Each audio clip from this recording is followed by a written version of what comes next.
Los trenes más veloces de la historia. En nuestros días, con medios de transporte rápidos, frecuentes, baratos y abundantes, en los que la velocidad es habitual y donde el vehículo particular de los ciudadanos puede superar con mucho las velocidades legales máximas, es difícil apreciar cómo la velocidad de un ferrocarril puede llegar a ser algo excepcional. Sin embargo, como veremos enseguida, muchos trenes están actualmente realizando servicios regulares a velocidades tan altas como 300 km por hora. El ferrocarril ha superado ya la mítica barrera de los 500 km a la hora y se ha convertido en un duro adversario para el saturado transporte aéreo en distancias de hasta 1000 km. Para muchos, los ferrocarriles son el transporte del futuro. La conquista de la velocidad comenzó hace casi 200 años en Gran Bretaña. En lo más alto de su poder, el Imperio Británico era un semillero de tecnología e innovación industrial. Sin embargo, hasta aquel momento ningún hombre había viajado más rápido que un caballo al galope. En el industrializado noroeste del país, los ferrocarriles arrastrados por caballos se habían utilizado para transportar carbón y otros minerales hasta comienzos del siglo XIX. Con Trevisick, en 1803, se introdujo la máquina de vapor. Sin embargo, los progresos fueron lentos hasta que el relevo del desarrollo lo tomó el primer genio de los ferrocarriles, George Stephenson. Su Locomotion número 1 fue construida en 1825 para el primer ferrocarril público del mundo, el ferrocarril de Stockton y Darlington, inaugurado en ese año e impulsado solo por vapor. La Locomotion obtuvo el primer récord ferroviario conocido, cuando aquel mismo año de 1825 ganó la carrera a una diligencia de caballos en el trayecto de Stockton a Darlington.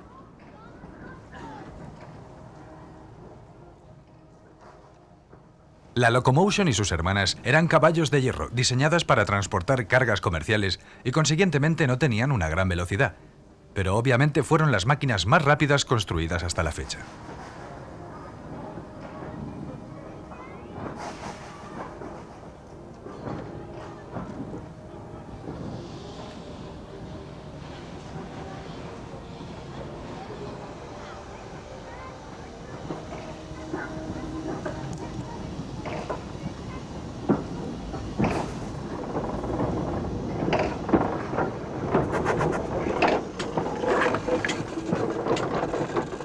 Observen el rudimentario sistema externo de válvulas y tuberías de esta réplica exacta de la Locomotion original.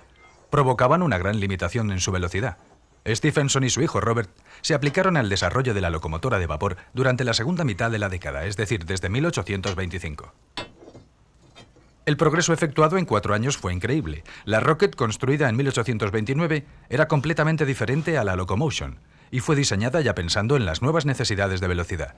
Apenas un año después de la apertura del ferrocarril Stockton-Darlington, se registraban los planos de lo que actualmente se considera el primer ferrocarril moderno interurbano, el Liverpool-Manchester.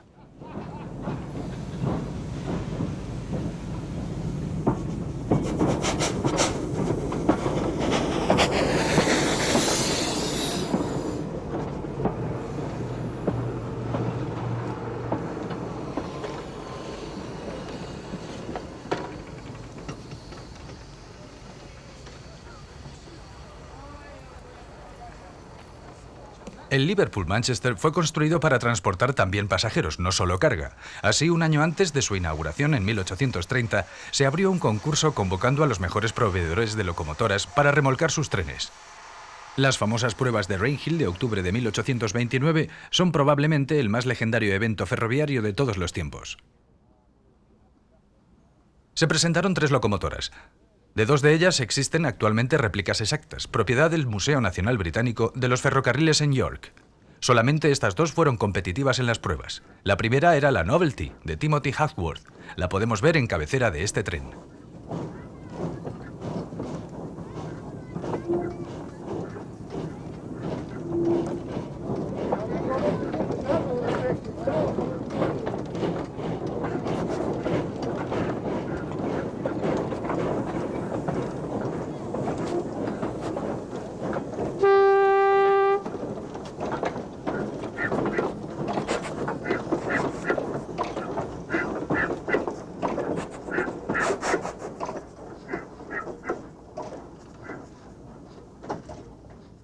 La triunfadora fue, como registra la historia, la Rocket de Stephenson. Aunque su aspecto es vetusto, muchas de las características que desarrollarían las locomotoras de vapor del futuro se encontraban ya en este diseño. También de estas dos réplicas, la Rocket es la más potente y rápida, emulando a su antecesora.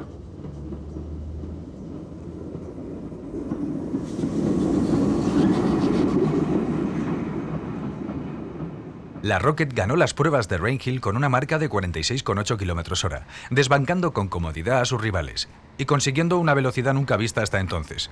Su victoria dio a Stephenson el contrato de suministro de locomotoras que serían entregadas aquel año para la inauguración del ferrocarril el 15 de septiembre de 1830.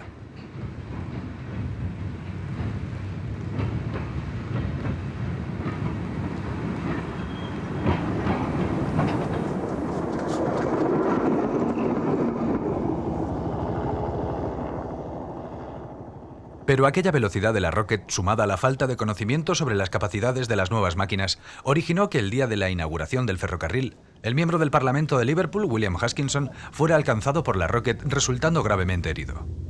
Fue llevado de inmediato a Eccles, en Manchester, por un tren que tenía en cabecera la versión de serie de la Rocket, la Northumbrian, que estableció un récord mundial de velocidad con 58 km/h en el precipitado viaje. Desafortunadamente, todo fue en vano. Haskinson murió a causa de sus heridas. Fue la primera víctima mortal de un accidente ferroviario.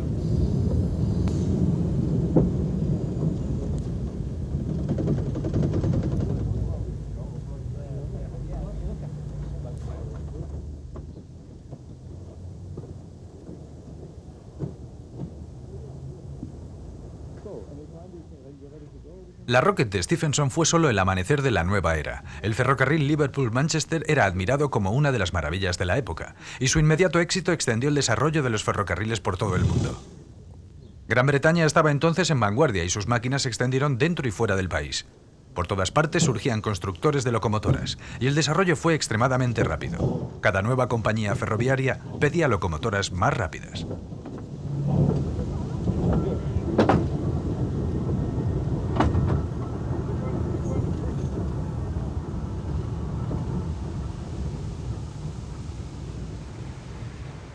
La terminal de Manchester del ferrocarril Liverpool-Manchester aún se conserva hoy día, y es aquí donde vemos la siguiente evolución de la saga de locomotoras de Stephenson, la Planet.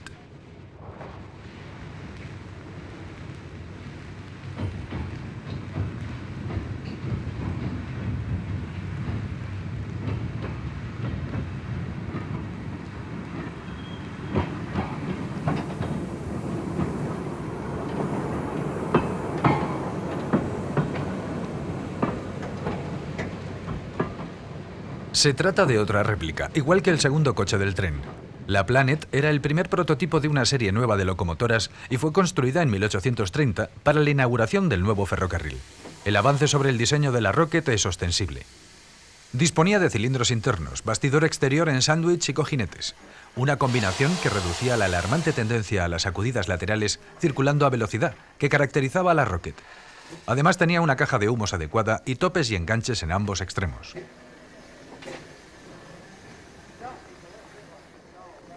Esta réplica puede verse funcionando regularmente en el Museo de Ciencia e Industria de Manchester, que incluye la estación original de la línea Liverpool-Manchester dentro de su recinto.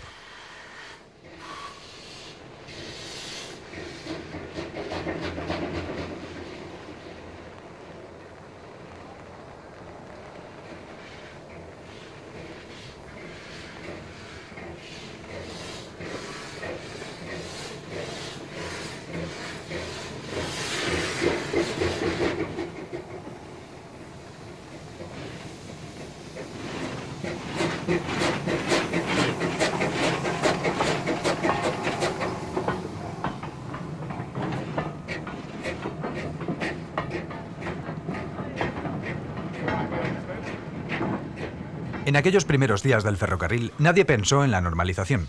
El menos normalizado en Inglaterra era el Great Western Railway, Gran Ferrocarril del Oeste, construido con un ancho de vía exagerado, 7 pies y un cuarto de pulgada, 2,14 metros, a instancias de su gran ingeniero Isambard Kingdom Brunel. Aquel gran ancho de vía facilitó la estabilidad de las locomotoras en una era en la que los descarrilamientos eran cosa diaria. Pero también condujo a locomotoras más potentes y anchas que en las demás líneas. Fueron construidas según los diseños del celebrado Daniel Couch y siguieron fieles prácticamente al mismo diseño durante muchos años. En 1840, el Great Western Railway realizaba los servicios regulares de pasajeros más rápido del mundo. Con estas potentes máquinas y a mediados de esa década, la barrera de los 100 km por hora fue superada por primera vez por una de estas locomotoras, la denominada con acierto Great Western, que consiguió 74,5 millas, casi 120 km por hora, el día 1 de junio de 1846. Esta que vemos es también una réplica, propiedad del Museo Nacional del Ferrocarril de York. Gran Bretaña mantuvo el cetro mundial de la velocidad durante todo el siglo XIX, exceptuando un breve periodo desde 1889 hasta 1897, cuando una Crampton francesa lo ostentó durante algún tiempo. Ahora el objetivo eran las 100 millas por hora. Una vez más, la compañía Great Western consiguió lo que se considera el primer récord comprobado de las 100 millas por hora en ferrocarril, logrado por la locomotora de expreso tipo 220 City of Truro en 1904. Esta locomotora se encuentra hoy en perfecto estado y es propiedad del Museo Nacional de Ferrocarriles. Aquí la vemos funcionando airosamente en plena década de 1990.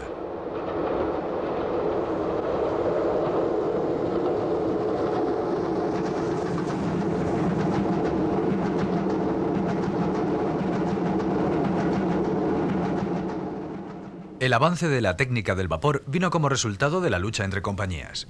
En el siglo XIX, Gran Bretaña era el país más competitivo del mundo y sus compañías ferroviarias luchaban por captar a toda costa el tráfico disponible. A lo largo de 1880 y 1890, dos rutas rivales a Escocia habían competido sin tregua ofreciendo tiempos cada vez más cortos de viaje. Eran auténticas carreras de ferrocarriles. A finales de siglo existía una rivalidad similar en las líneas navieras que atravesaban las rutas del Atlántico, y las dos compañías ferroviarias rivales que funcionaban en el suroeste del país hicieron lo mismo. Eran el London and South Western Railway y el Great Western Railway.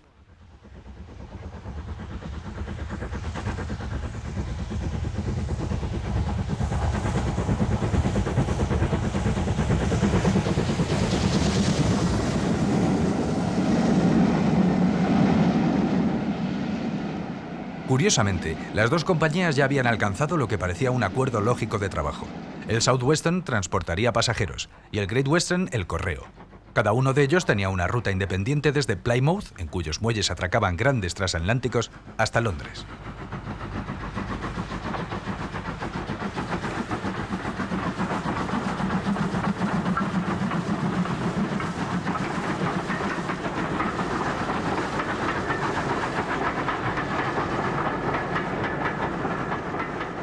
Pero el honor estaba en juego. Durante los primeros meses de 1904, las velocidades de los trenes fueron aumentando y los tiempos desde una estación término hasta la otra disminuyeron.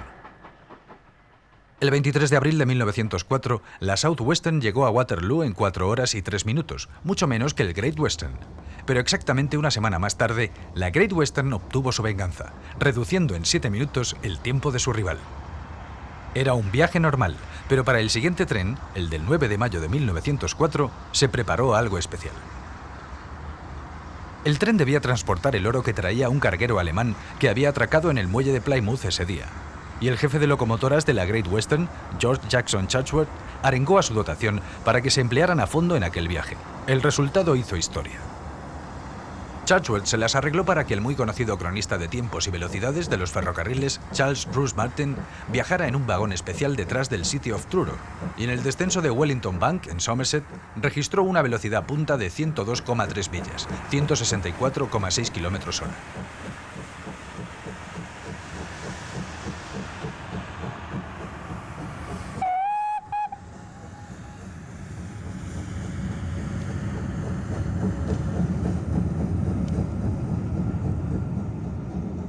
Esta locomotora, que apenas tenía un año en aquel momento, siempre fue especial.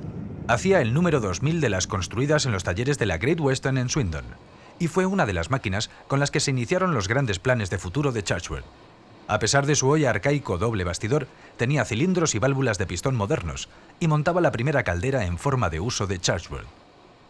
Aunque ya jubilada con honores, aquí la vemos remontando airosamente rampas de nuevo en 1992.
Estas escenas la muestran funcionando con desenvoltura en el ferrocarril de Bodmin y Wadebridge, una zona de fuertes gradientes.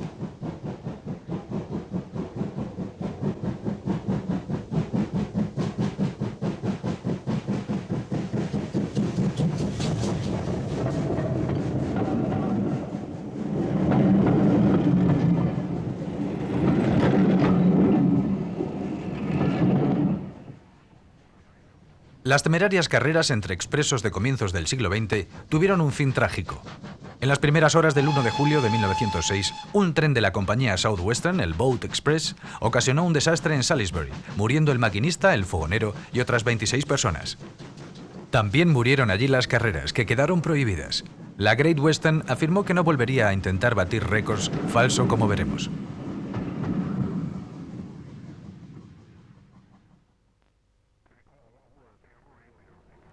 Pero los años 1920 y 30 fueron el escenario de otros desafíos.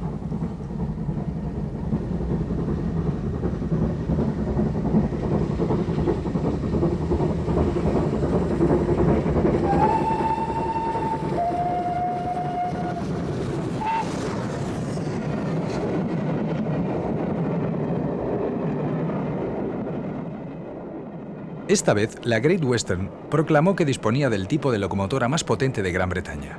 Se trataba de la clase Castle, una tipo 230, recientemente construida y que fue exhibida en la exposición de Wembley de 1924 junto a la Flying Scotsman de la LNER, una máquina mucho más grande.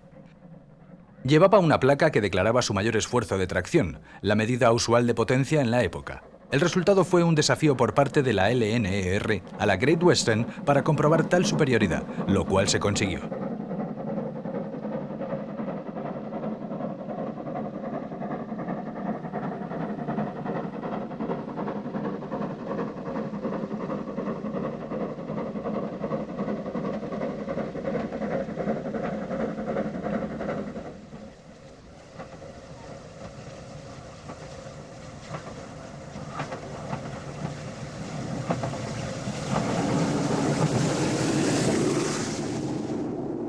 La Great Western no buscaba exactamente la velocidad, sino más bien la eficiencia, pero en los competitivos años de finales de los 20 pudieron enorgullecerse una vez más de tener el tren más rápido del mundo.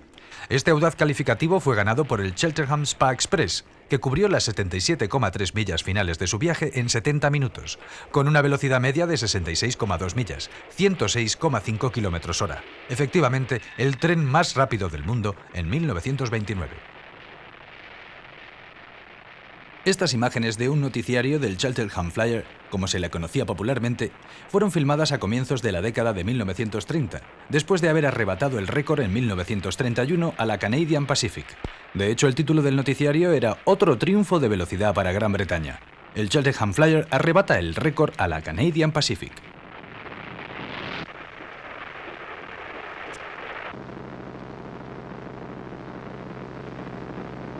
En 1932, el horario previsto para el Cheltenham Flyer correspondía a una velocidad media de 71,4 millas por hora, 114,9 kilómetros por hora, en el trayecto Swindon-Londres. El 6 de junio de ese año, la Great Western hizo otra vez un deliberado intento de nuevo récord. En esta ocasión, la Trojena Castle número 5006 redujo el tiempo a 56 minutos y 45 segundos desde el arranque hasta la detención y consiguió 131,5 kilómetros por hora. La velocidad media más alta jamás conseguida en Gran Bretaña por un tren regular.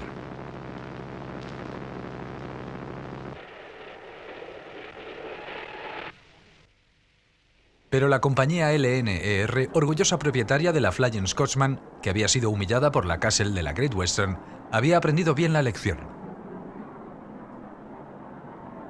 La primera locomotora construida directamente por la LNER había sido diseñada por Sir Nigel Gresley. Se trataba de una Pacific clase A1. Había utilizado toda la experiencia del desafío contra la Castle para mejorar el diseño de sus A1, con tan buen resultado que se convirtieron en máquinas mucho mejores. Fue el comienzo de la mayor dinastía de potentes locomotoras de expreso de alta gama del Reino Unido.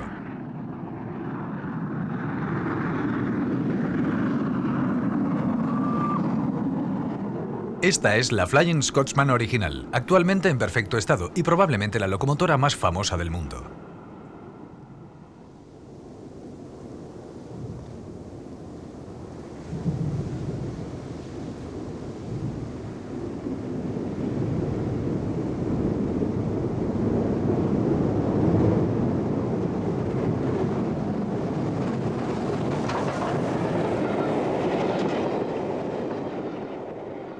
Pero en los años 1930 era famosa por una razón completamente diferente. La rivalidad en los servicios entre Inglaterra y Escocia se había desatado de nuevo entre la LNER y la LMS. La tracción diésel, en particular la tracción diésel alemana, estaba fijando nuevos niveles de velocidad y la gerencia de la LNER consideró al principio la posibilidad incluso de utilizar esta fuente alternativa de potencia para conseguir velocidades más altas. Sin embargo, el sistema alemán utilizaba trenes autopropulsados cortos y de poco peso, el famoso Flying Hamburger. Sir Nigel Gresley estaba convencido de que el vapor no se había desarrollado todavía hasta su máxima capacidad. Su primer paso hacia nuevas velocidades fue igualar con una locomotora ya existente los mejores récords en vigor. Escogió la Flying Scotsman y el 30 de noviembre de 1934 un tren de pruebas de 6 coches fue lanzado hasta las 100 millas exactas por hora, 160 kilómetros por hora, en el descenso del Stock Bank, la segunda vez que un tren británico rompía la barrera de las 100 millas. El diseño de su SA-1 ya había sido mejorado, resultando en la variante A3 con una mayor presión de caldera y más avanzado diseño de los cilindros. Se había pedido a los alemanes que ofertaran su mejor tiempo para el trayecto Londres-Newcastle, con un servicio diésel, y se había considerado que 4 horas y cuarto eran un objetivo factible. La LNER, sin renunciar a trenes más pesados de lo que eran capaces de impulsar los motores diésel, quería rebajar este tiempo.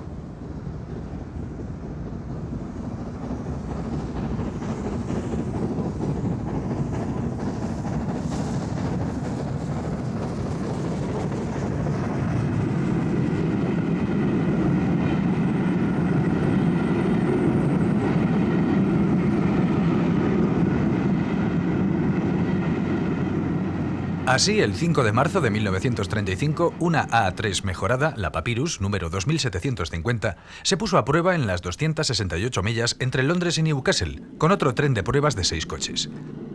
Consiguió lo que se esperaba de ella, alcanzando la ciudad del noreste en 3 horas 57 minutos, reduciendo el tiempo en el viaje de vuelta en 5 minutos menos, y fijando así el nuevo récord mundial de tracción vapor, en 108 millas, 173,8 kilómetros por hora, en el descenso de Stock Bank. Estas pruebas demostraban que el vapor estaba todavía lejos de su techo de velocidad, y la LNER tenía en mente la introducción de un convoy de alta velocidad remolcado por vapor en marzo de 1935. Este tren sería presentado en el otoño de ese año para celebrar las bodas de plata del rey Jorge V.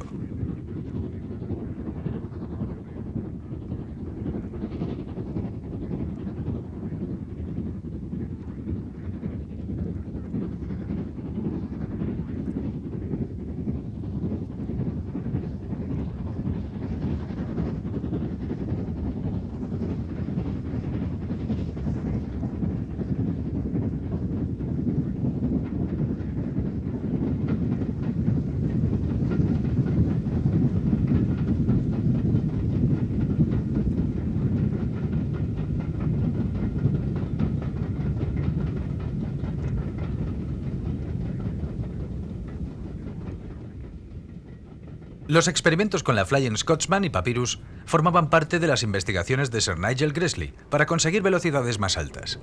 El desarrollo del automóvil y del avión había inducido a los diseñadores ferroviarios a profundizar en la aerodinámica. Las pruebas en laboratorio, utilizando túneles de viento para medir el efecto de la resistencia del aire y experimentos con flujos de gas en las tuberías principales de vapor, condujeron al diseño de una versión mejorada de las Pacifics A3, las soberbias A4.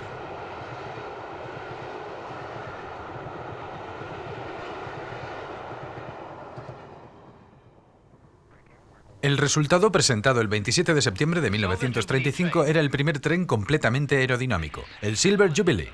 En cabeza estaba la nueva locomotora Pacific A4, número 2509, Silver Link, recién salida de los talleres, y tras ella un conjunto de 7 coches con faldones aerodinámicos hasta casi el nivel de la vía y entre los coches. El viaje inaugural fue una demostración para la prensa, 3 días antes de iniciar el servicio regular al público, y constituyó un auténtico acontecimiento. En aquel viaje, la Silver Link habría de recorrer 25 millas a más de 100 millas por hora, estableciendo un nuevo récord de velocidad, en 112,5 millas, 181 kilómetros por hora.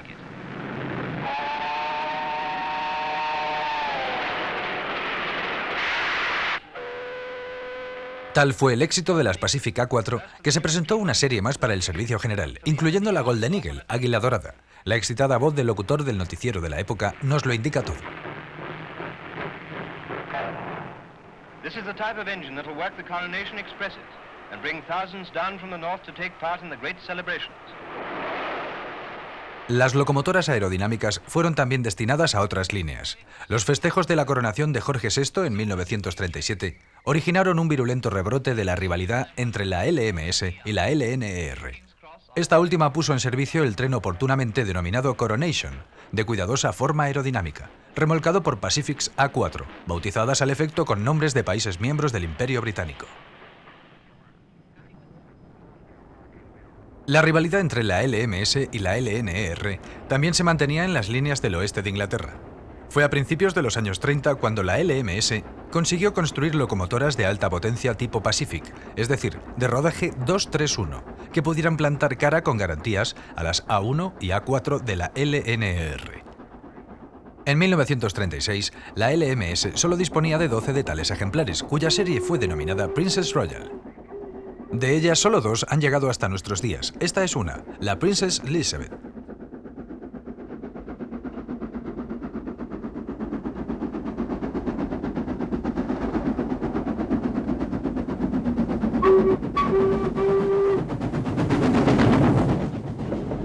La Princess Elizabeth fue el orgullo de la LMS, como ahora veremos.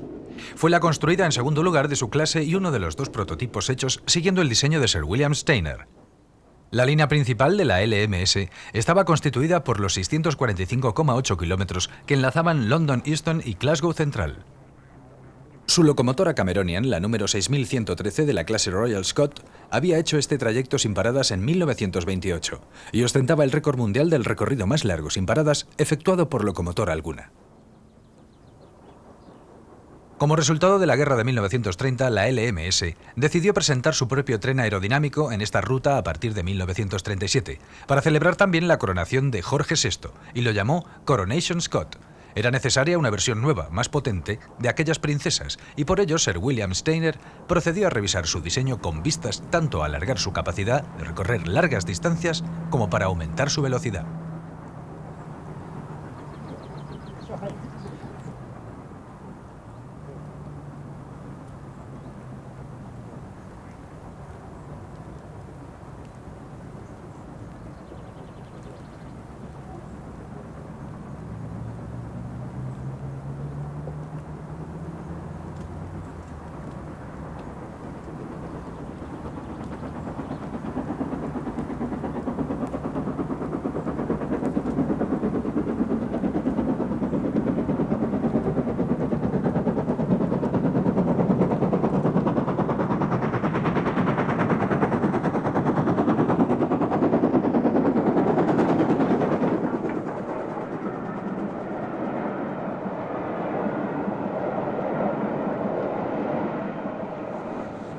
El 16 de noviembre de 1936, el Princess Elizabeth se puso en marcha en la línea principal de la costa oeste, en cabeza de un tren de 230 toneladas.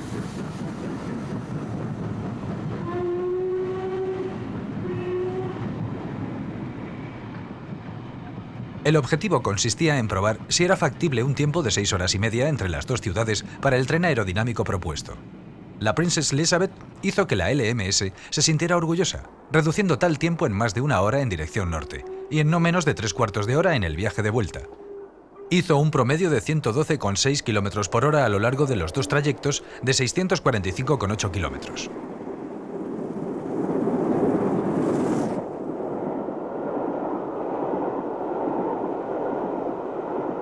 Para la LMS, el resultado de todo ello fue doble: la introducción del Coronation Scot el 5 de julio de 1937 y un nuevo intento de batir el récord de velocidad.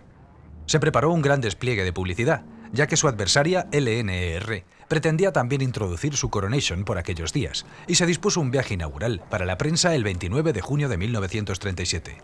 La nueva locomotora Coronation 6220 batió el récord de velocidad por tracción vapor en este viaje, alcanzando 114 millas, 183,4 km por hora justo antes de Crewe. El Coronation Scot de la LMS no era un tren aerodinámico ligero, construido ex professo para estos servicios como los trenes de la LNR. El material rodante era convencional, aunque pintado para la ocasión, y las locomotoras eran máquinas de estricta serie cubiertas con un carenado aerodinámico desmontable. Una unidad completa del tren Coronation Scott fue enviado a los Estados Unidos en 1939 para ser exhibido en la Exposición Universal, dando posteriormente la vuelta a aquel país. La locomotora que cruzó el Atlántico era este otro miembro de la clase Princess Coronation, la número 6229, Duchess of Hamilton. Actualmente, la Duquesa de Hamilton es la locomotora insignia del Museo Nacional del Ferrocarril, pero tiene hoy un aspecto totalmente diferente al que tuvo con su carenado aerodinámico. En su día fue construida para serle aplicado el carenado sobre la estructura, pero Sir William Steiner en el fondo nunca estuvo convencido, a diferencia de Sir Nigel Cresley, de las ventajas de estos postizos, y con la excusa de ciertos requisitos de mantenimiento en tiempos de guerra, hizo que retiraran la envoltura, dejando al descubierto una máquina convencional muy elegante. Se construyeron un total de 38 grandes Pacifics de Steiner, algunas de las cuales se conocieron como clase Princess Coronation, Duchess o City, y remolcaron los expresos en la costa oeste hasta el final de la era del vapor en los años 60.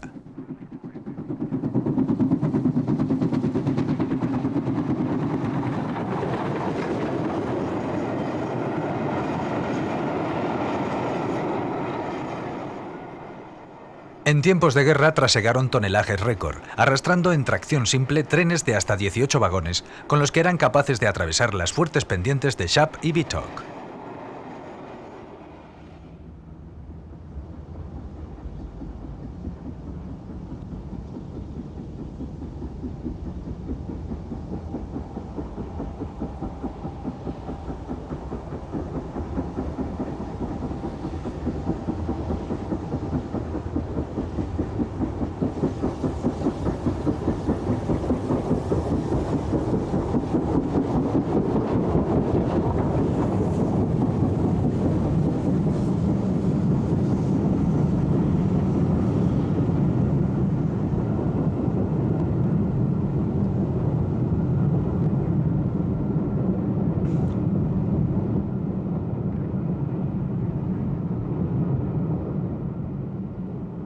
La Duchess of Hamilton permaneció 4 años en los Estados Unidos durante la guerra, volviendo solamente cuando ya las rutas marítimas fueron seguras de nuevo.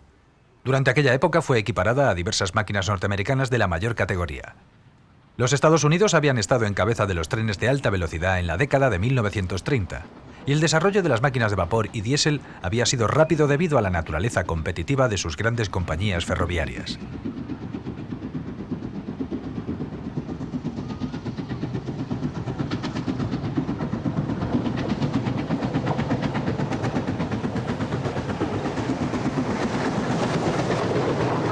Aquel habría de ser el punto culminante de la historia de su ferrocarril. Porque tras la guerra, los viajes en avión diezmarían el tráfico de pasajeros y harían que los ferrocarriles norteamericanos dependieran prácticamente de la carga, pero en la década de 1930 hubo grandes nombres y grandes sueños. En el norte, el Canadian Pacific había ostentado brevemente el título de tren más rápido del mundo, antes de que el Great Western lo recuperara. Los ferrocarriles del país continuaron su búsqueda de la velocidad, introduciendo locomotoras de líneas aerodinámicas como la que aquí elogia el famoso noticiario Movietone. Ahora, mientras contemplamos esta preciosa aportación de la New York Central, vamos a contarles una anécdota. Durante los ensayos estáticos de la famosa locomotora J3, una máquina de alta velocidad de configuración 232, se hizo deslizar una unidad de pruebas a todo vapor sobre unos raíles cuidadosamente engrasados del laboratorio, alcanzando una velocidad teórica de 264 km por hora, probablemente la cifra más alta jamás conocida en vapor. Hubiera constituido un récord aplastante muy al gusto americano, de no ser porque aquella J3 ni remolcaba tren alguno, ni podía ir a ninguna parte. Los ferrocarriles estadounidenses eran muy avanzados en diésel. Durante los años 30, gran número de locomotoras y unidades autopropulsadas fueron presentadas a las compañías de ferrocarriles. Tal vez los más importantes de todos fueron las unidades múltiples aerodinámicas de 3 y 6 coches de la Union Pacific Railroad. El primer tren aerodinámico diésel americano, el M10000, unidad de 3 vagones, fue presentado en Chicago en 1934 en la muestra Un siglo de progreso. Inició servicio entre Kansas City y Salina, con una velocidad de crucero de 145 km por hora. Tal fue su popularidad que la Union Pacific encargó un tren gemelo, el número M10001. Aquí lo vemos durante su viaje transcontinental en que intentaría batir un récord. El mejor tiempo hasta la fecha en recorrer los 5.244 kilómetros entre Nueva York y Los Ángeles era de 84 horas. El M10001 salió de Los Ángeles el 22 de octubre de 1934 y estableció varios récords. Uno, el de velocidad media con 135 km por hora entre Cheyenne y Omaha, un trayecto de 817 kilómetros, y otro completando el viaje de costa a costa en 56 horas y 55 minutos, 14 horas y media menos que el pulverizado récord anterior. Aquel fue el último fulgor de la edad de oro del transporte de pasajeros por ferrocarril en Estados Unidos, que prácticamente desapareció tras la Segunda Guerra Mundial. Pero hubo otro hito antes de la guerra. Volvamos a Gran Bretaña.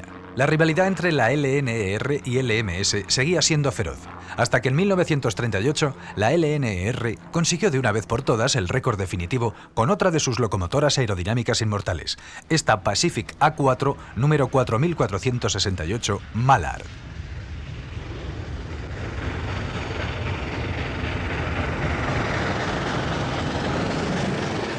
La Mallard es hoy en día una leyenda viva. Reside en el Museo Nacional del Ferrocarril en York, junto a la línea principal de la costa este por la que circuló y en la que se forjó su leyenda.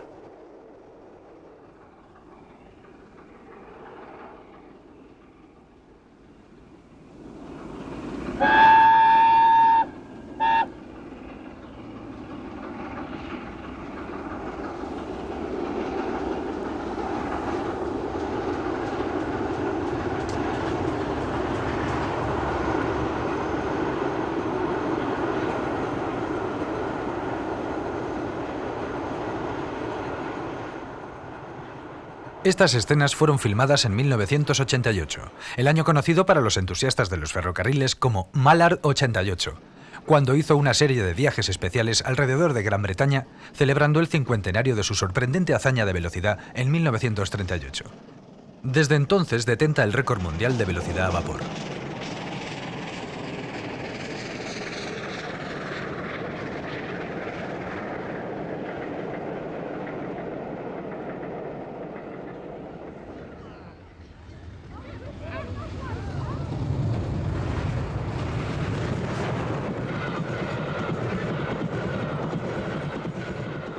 La proeza se logró el domingo 3 de julio de 1938, cuando un tren especial que iba aparentemente a realizar unas supuestas pruebas de frenado fue lanzado a máxima presión de vapor por el famoso tramo descendente de la línea principal de la costa este desde Stoke hasta Peterborough. La Mallard fue la máxima expresión de las Pacific A4 de Cressley y estaba equipada con un eficaz doble escape tipo Killchap. Arrastrando un vagón dinamométrico y 3 coches dobles articulados del Coronation, la Mallard, con el maquinista Daddington a los mandos, consiguió una medición de 125 millas, 202,7 km/h, la única velocidad certificada por encima de 200 km/h, la mayor que haya registrado jamás una máquina de vapor. El récord de la Mallard seguirá en pie de por vida, y también ella permanecerá siempre en pie en el museo como la heroína de tal hazaña. Ahora descansa allí de nuevo, con una placa de bronce sobre su caldera que orgullosamente proclama que sigue siendo la máquina de vapor más veloz de todos los tiempos.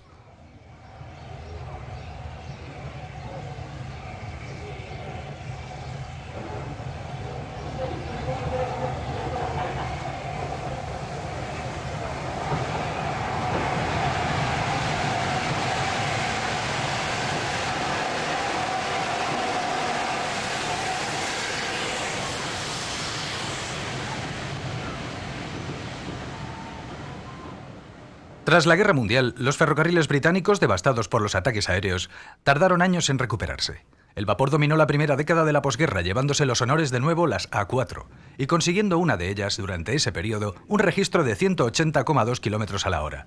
Echemos un último vistazo a la esbelta Mallard en uno de sus viajes finales, antes de dirigirnos a otras naciones para ver la evolución de la velocidad ferroviaria tras el conflicto mundial.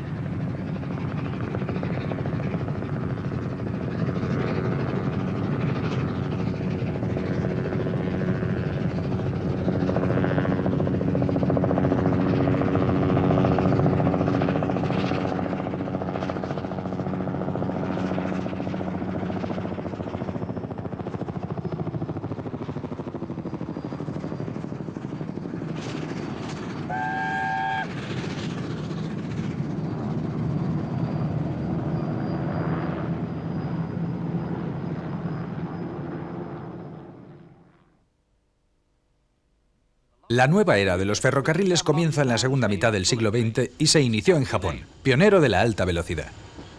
Derrotado en la guerra, el país experimentó un renacimiento y una expansión económica formidables, pero sufría un exceso de población en su estrecho cinturón industrial costero.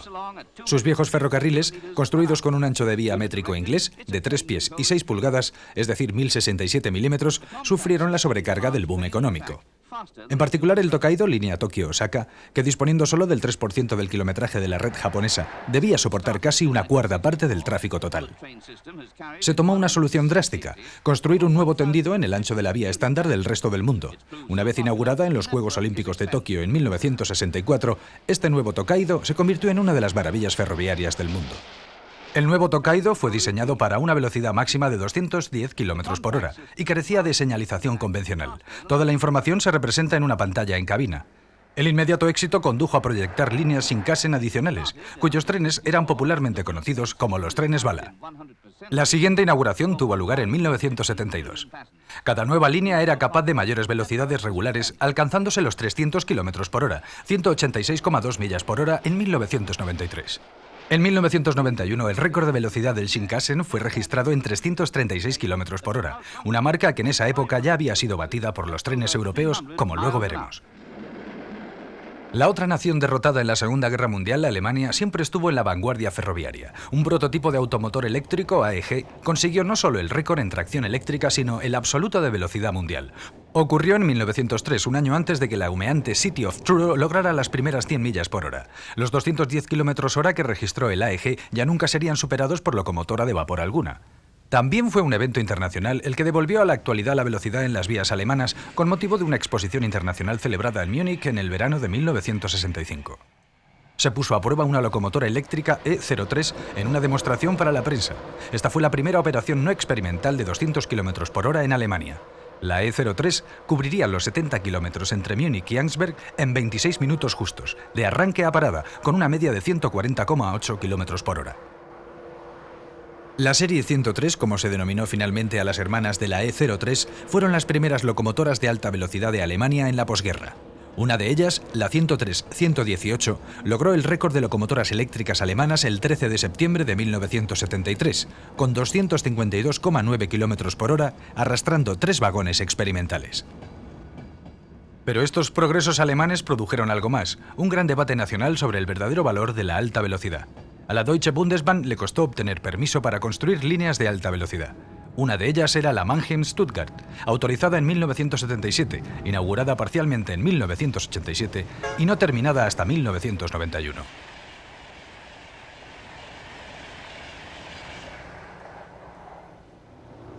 Al principio la nueva línea fue servida por locomotoras 103 complementadas con nuevas máquinas diésel.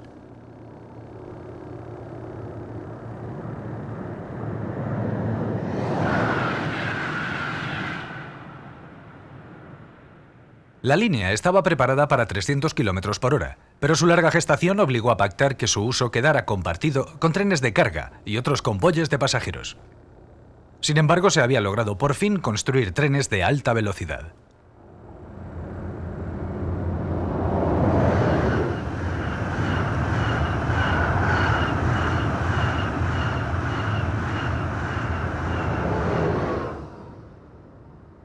Uno de los más bellos trenes modernos es el ICE alemán Intercity Express, unidades que constan de 2 locomotoras y 12 o 13 coches, y que se inauguró en junio de 1991. Aquí le vemos discurrir en paralelo a la carretera de Philipsberg al sur de Mannheim.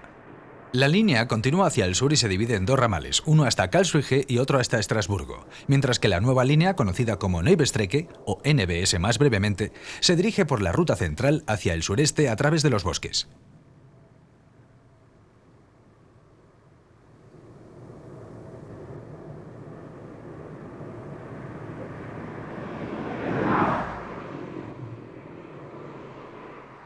Presiones medioambientales y complejas leyes autonómicas de planificación afectaron al trazado del NBS. Tuvo que conectar e incluso recorrer líneas ya existentes, como esta de Neulesham, y buena parte del trazado debió discurrir por túneles y trincheras, lo que decidió a sus diseñadores a volcarse en el confort del tren, que dispone de programas de radio, televisión y música embarcados y captados, más 2 programas de vídeo. Sus coches, como los del AVE español, están presurizados para evitar los efectos de los túneles y del cruce con otros trenes.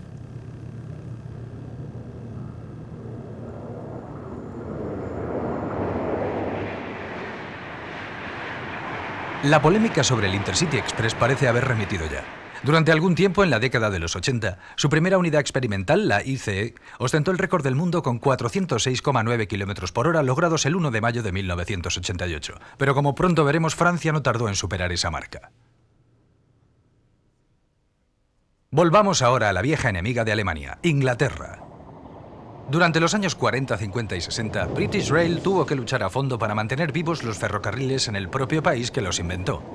Sin embargo, incluso antes de 1968, cuando la máquina de vapor quedó reducida a pieza de museo, sus pensamientos estaban ya dirigidos hacia la alta velocidad. Sus acuerdos con la industria aeroespacial a comienzos de los 60 permitieron formar nuevos equipos que contaban con ingenieros aeroespaciales. Fueron ellos, que partían sin el concepto tradicional de los ferrocarriles en su mente, quienes produjeron un proyecto revolucionario: el APT, tren avanzado de pasajeros de 250 km por hora, construido en materiales ligeros, y un nuevo sistema de suspensión activa que dirigiría a los trenes, facilitando su inscripción en las curvas.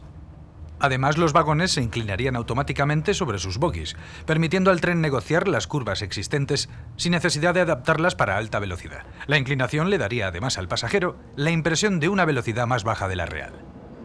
Este noticiario muestra el prototipo del APT, tal y como se dio a conocer. Estaba impulsado por turbinas de gas situadas en el centro del convoy y era un auténtico laboratorio móvil. Fue tratado como secreto de Estado hasta 1975, en que se le permitió circular por la línea principal, antes perteneciente a la Great Western, y estableciendo un nuevo récord de velocidad británica de 152 millas, 244,6 km por hora, entre Swindon y Reading el 10 de agosto de 1975. El prototipo del APT era el preludio de una nueva serie de trenes basculantes para la línea principal de la costa oeste. Se pusieron a prueba más prototipos, antes de abrir con estos trenes el denominado servicio escuadrón, previstos para 1981. Pero el resultado final fue un fracaso. Los prototipos sufrían todo tipo de averías y se convirtieron en el blanco de las burlas de la prensa.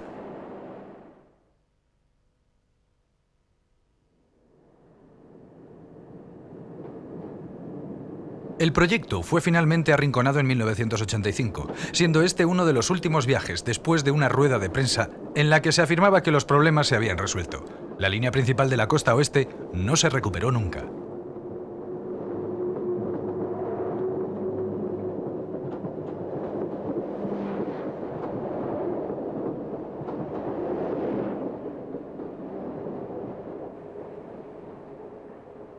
Afortunadamente para British Rail, sus ingenieros ferroviarios tradicionales se habían reunido en un segundo grupo también encargado de la investigación sobre altas velocidades.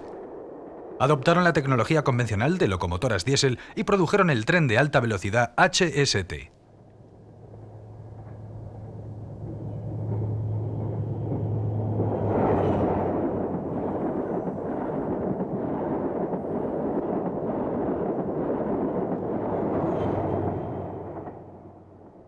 El equipo de este tren de alta velocidad era el polo opuesto del que había diseñado el APT. Seguían la técnica ferroviaria tradicional, excepto en que proyectaron dos locomotoras, una en cada extremo del tren. Esto uniformaba la carga en la vía y permitía que los trenes operasen como unidades múltiples, pues podían desplazarse en ambas direcciones.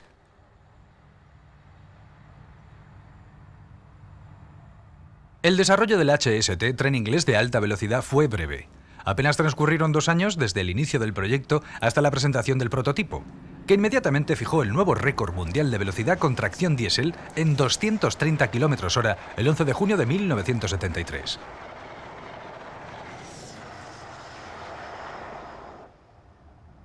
La producción de los trenes de alta velocidad HST fue autorizada rápidamente por la Great Western y las líneas principales de la costa oeste.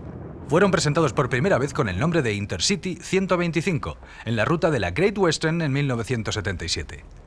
Esta denominación daba también la clave de su velocidad, 125 millas por hora. Con su puesta en servicio, British Rail ocupó el segundo lugar en el ranking de los trenes más rápidos del mundo, solamente superada por el Shinkansen japonés.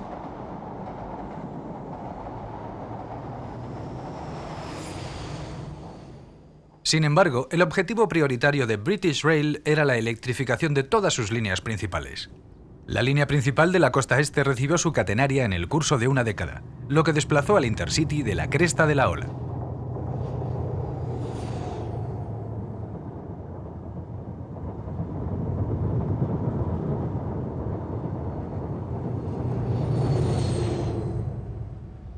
Habiendo demostrado ser un enorme éxito comercial, el tren de alta velocidad, como si fuera un tren convencional, ha tenido que operar también rutas que no son propiamente de alta velocidad y cubrir servicios ordinarios a lo largo de toda Inglaterra, dentro de la red también llamada Intercity por British Rail.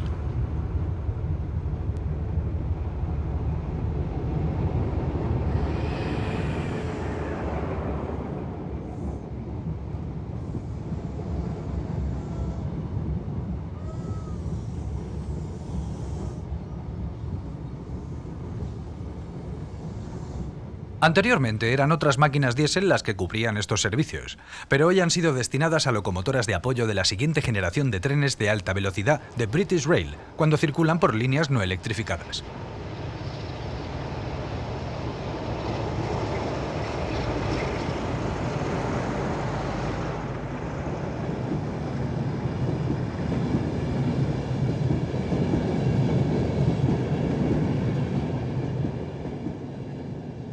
La electrificación de la ruta de la costa este estuvo acompañada de la introducción de nuevo material rodante y nuevas locomotoras. Los vagones Mark IV y las locomotoras eléctricas de la serie 91, también conocidas como Electras. Durante algún tiempo las 91 arrastraron los anteriores trenes de alta velocidad, incluida su locomotora, ya que los Mark IV fueron suministrados con retraso. Esta curiosa combinación dio lugar a los trenes regulares más potentes que se habían visto jamás en British Rail. La electrificación completa de la costa este incluía servicios a Glasgow, cubiertos con unidades denominadas Intercity 225 para evidenciar su mejora a 225 km/h respecto a los de la serie 125.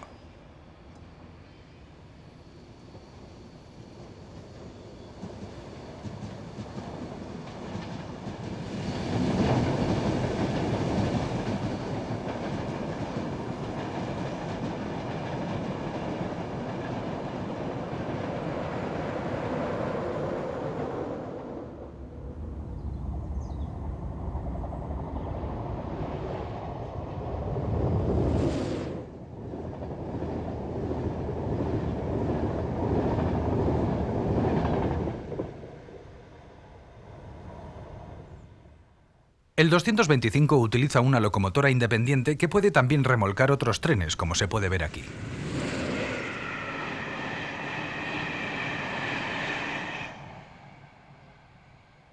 Este tren de nueva concepción utiliza una sola locomotora en un extremo del convoy, a diferencia de las dos locomotoras de los HST, y está acoplada semipermanentemente al tren.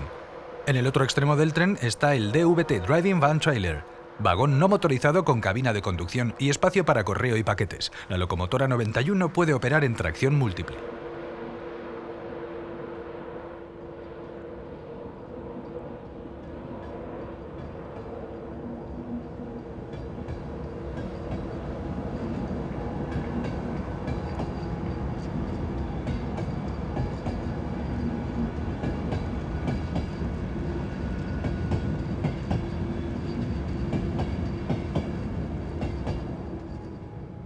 A finales de los años 80, British Rail podía ufanarse de tener en operación más trenes de 160 millas por hora que el resto de los países europeos.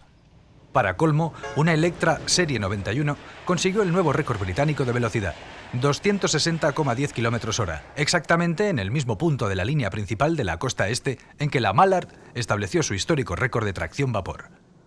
Fue el 17 de septiembre de 1989. Aquí vemos a aquella Electra ese día, dirigiéndose al lugar del récord.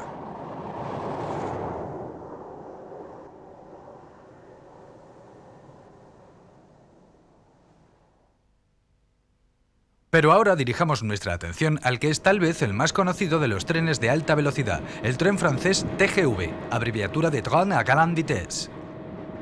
Aquí vemos uno de sus primeros ejemplares sobre la playa de vías de la terminal norte de la estación de París en Lyon.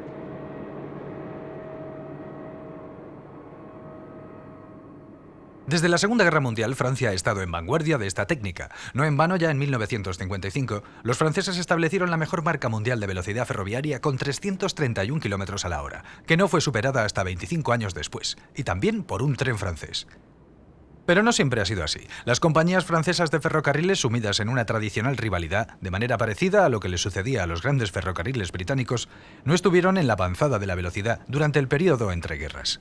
En aquella época, la reputación de los ferrocarriles franceses era de eficiencia, siendo considerada entonces su Chapelon Pacific la locomotora de vapor más eficiente del mundo.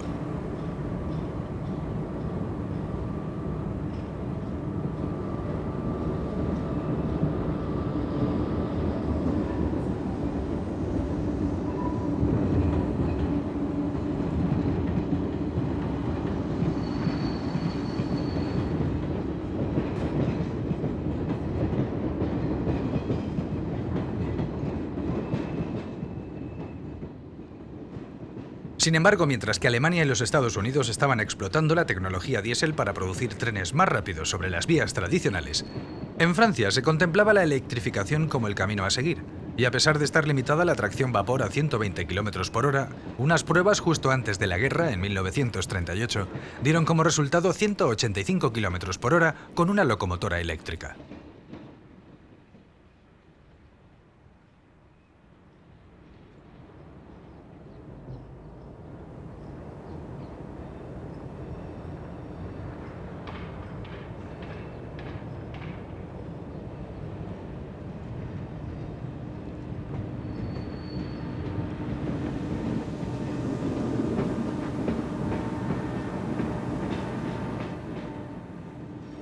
La guerra lo cambió todo. Los ferrocarriles franceses sufrieron fuertes daños y se hizo necesaria una reconstrucción a gran escala. Esta vasta reconstrucción incluyó nuevo material móvil y renovación casi total de las infraestructuras. La política adoptada consistió en ampliar la electrificación en lugar de renovarla, según los casos. Se instalaron tendidos eléctricos en todas las líneas principales y ya se iniciaron planes para la alta velocidad futura.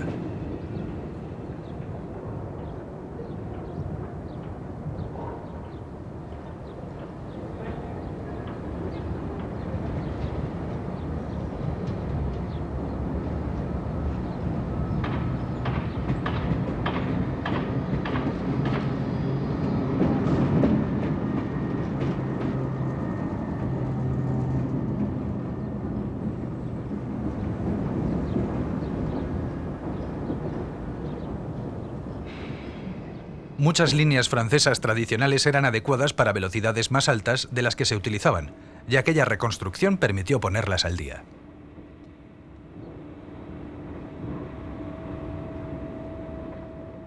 La preparación de la alta velocidad fue intensificada hasta 1954, en que ya se pudieron hacer los primeros ensayos prácticos. La línea principal, recientemente electrificada entre París y Lyon, más tarde suplementada con la primera línea TGV, fue el trampolín donde las nuevas locomotoras conseguirían los primeros récords franceses. Las velocidades de los primeros ensayos fueron aumentando progresivamente hasta superar por primera vez la barrera de las 150 millas por hora, estableciendo el nuevo récord del mundo en 151 millas, 243 km por hora. Fue el 21 de febrero de 1954.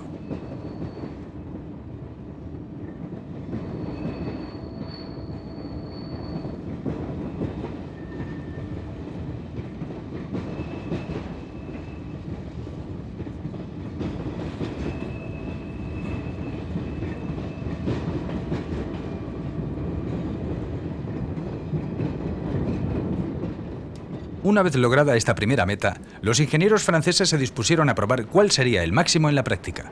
A pesar de los problemas con la toma de corriente a alta velocidad, un año más tarde, el 28 y 29 de marzo de 1955, superaron las barreras de las 200 millas por hora y la de los 300 km por hora respectivamente, con dos locomotoras distintas, equipadas con bogies de 6 ruedas y registrando cada máquina 331 km por hora.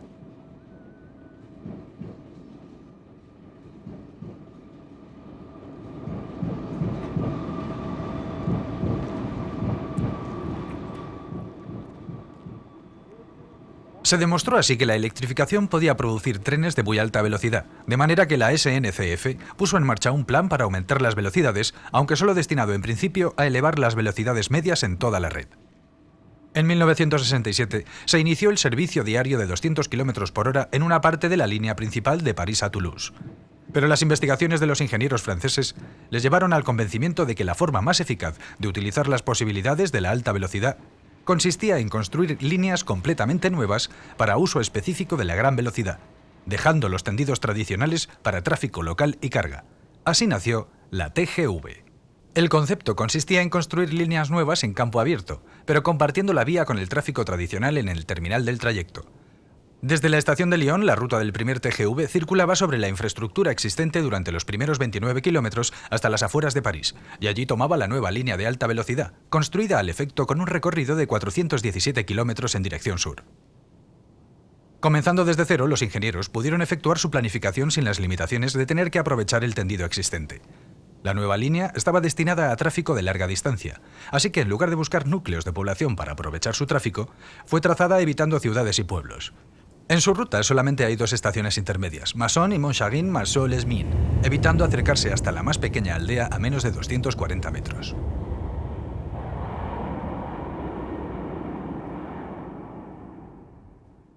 Lo que tradicionalmente se consideraban grandes pendientes y curvas fueron abordadas sin miedo en la nueva ruta. Esto permitió que el trazado siguiera los perfiles del terreno más estrechamente que en el caso de los ferrocarriles tradicionales.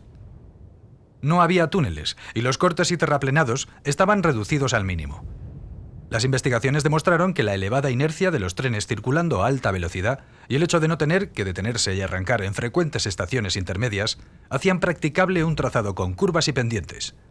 Al final, la línea se convierte en una sucesión de toboganes, eso sí, peraltados, para aumentar el confort compensando la aceleración transversal.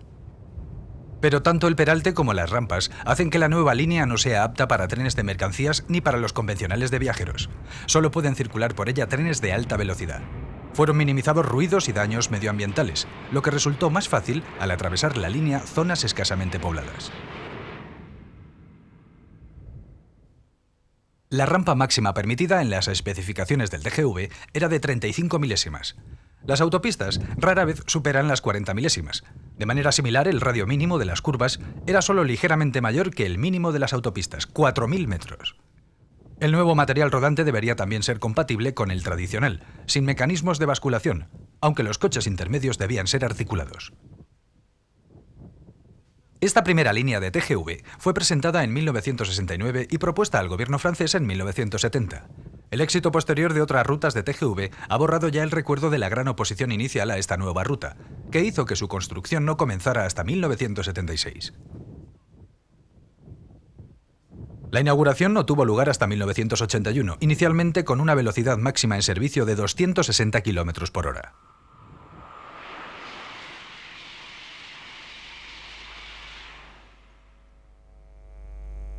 Y fue con otro récord del mundo como se inauguraron los servicios de TGV. Se construyó una plataforma de observación para la prensa sobre este puente en Pasilly, el 26 de febrero de 1981, para contemplar a la unidad número 16 pasando por debajo a una velocidad de 380 km por hora, 7 meses antes de la inauguración pública de este nuevo ferrocarril. Las cámaras pudieron ver también el increíble aspecto de montaña rusa que formaban las rampas y pendientes.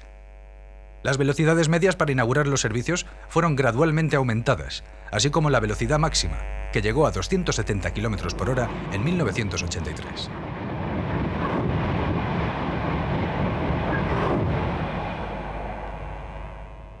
El empalme en Pasilly sirve el ramal TGV hasta Dijon, y los desvíos son franqueables a 230 km hora, aunque han sido diseñados para soportar tráfico de hasta 300 km hora.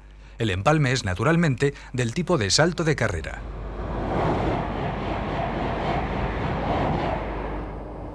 El ramal de Dijon tiene solamente 15 kilómetros de longitud. Se junta con la ruta histórica en Aisy y los TGV circulan a velocidad reducida entre trenes convencionales y de carga. Observen cómo los pantógrafos circulan ahora más levantados. Esta línea tampoco dispone de los 25.000 voltios que traga este tren, sino de 1.500 modestos voltios en corriente continua.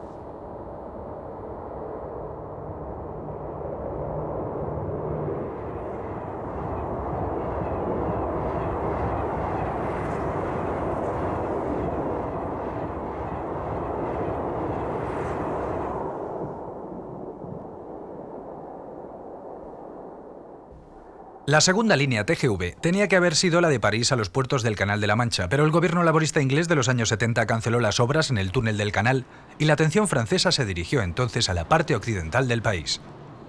El resultado fue el TGV Atlantique a Le Mans y Bretaña, y a través de un brazo suroccidental hasta Bordeaux y Toulouse.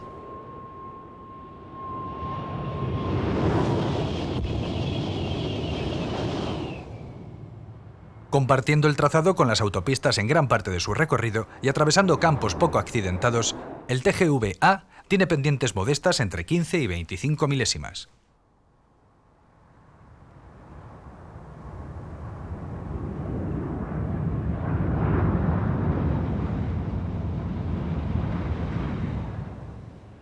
Una nueva serie de trenes TGV fue diseñada para la nueva ruta, que con el beneficio de una década de experiencias y avances técnicos son considerablemente más potentes.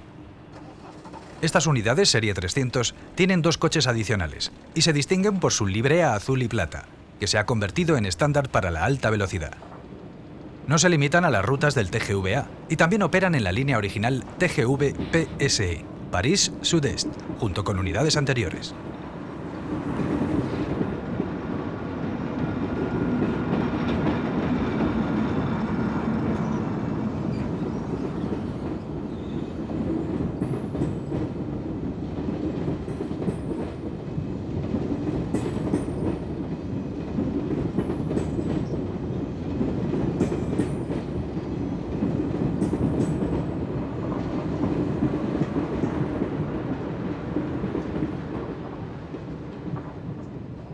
La experiencia enseña. La nueva ruta aprovechó una línea de suburbano proyectado pero nunca construido en las afueras del suroeste de París, logrando así acceso directo al corazón de la ciudad, la estación de Montparnasse.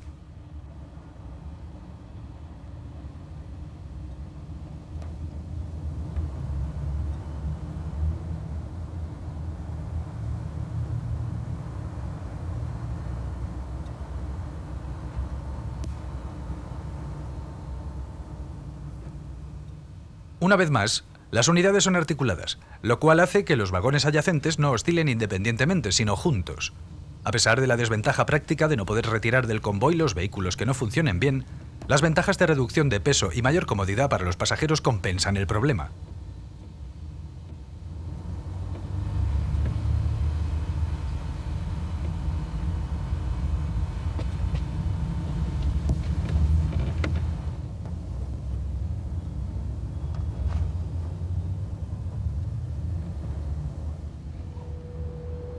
Una de estas unidades tiene actualmente el récord del mundo de velocidad.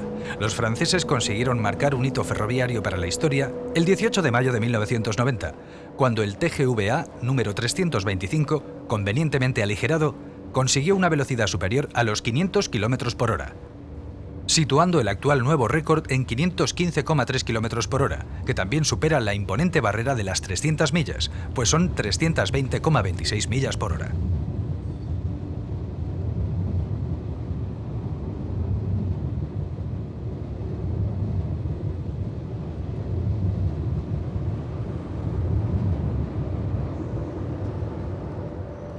Durante los 15 primeros kilómetros, la velocidad está limitada a 200 km por hora y a 270 a lo largo de los túneles situados una vez pasado Châtillon.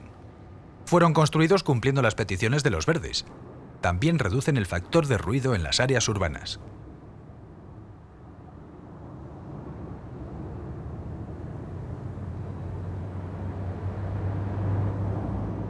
El mantenimiento se efectúa en Châtillon y las unidades se conservan en un estado inmaculado. Los franceses naturalmente están muy orgullosos de lo que han conseguido con sus TGV. La ruta del Atlántico se inauguró en septiembre de 1989 en el ramal de Bretaña, iniciándose los servicios del suroeste un año más tarde. Todos los trenes inician su recorrido en la estación de Montparnasse.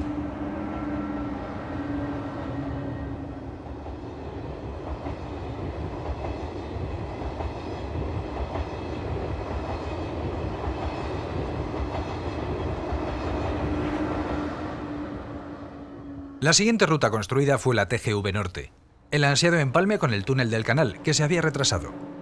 Fue inaugurado en mayo de 1993, un año antes que el túnel mismo, y para estos servicios se construyeron 2 nuevas series de conjuntos TGV.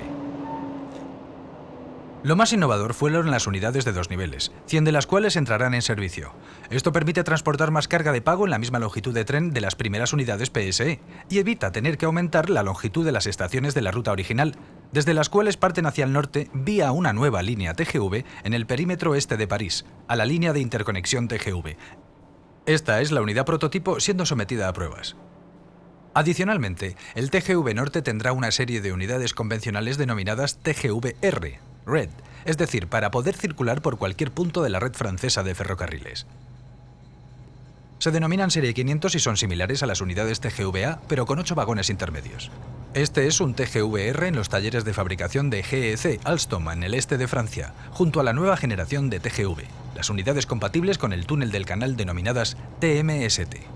Estos supertrenes transmancha destinados a los servicios París-Londres a través del túnel bajo el canal son con 13.000 kilovatios los más potentes que se han construido y los más largos, con 2 unidades motrices en los extremos para no superar el límite de peso por eje de 17 toneladas y 18 remolques intermedios, pero ante la gran longitud de tren está previsto que formen 2 semitrenes simétricos separables. Irónicamente terminamos nuestra película con un tren lento. Sin embargo, es ya historia y en condiciones normales será el más rápido de todos. El primer TMST, que ha llegado desde Francia hasta Gran Bretaña a través del túnel del canal en junio de 1993, remolcado por una humilde máquina diésel francesa, ya que el túnel no está todavía electrificado. La alta velocidad abre un nuevo camino al ferrocarril. Por el momento, un tren convencional ya ha circulado a 515 km/h, una velocidad mayor que la mitad de la velocidad de crucero de un reactor comercial. Estamos sin duda comenzando a leer la primera página de un nuevo tomo de la historia del ferrocarril.